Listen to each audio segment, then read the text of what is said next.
దొంగ గంటా శ్రీనివాసరావు ఈసారి అవంత మీద చుట్టుగా ఓడిపోతాడు.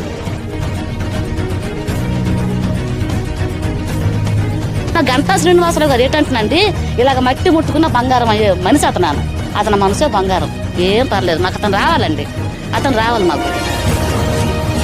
ఆటో వాళ్ళు తప్పు చేశాడా, ముసలోళ్ళు తప్పు చేశాడా, వికలాంగులు తప్పు చేశాడా, లేకపోతే ఏడు చేసిన పనులు ఏడు తప్పు చేశాడా? రాబోయిపోతున్నారు కదా అవంతి శ్రీనివాసరావు గారు.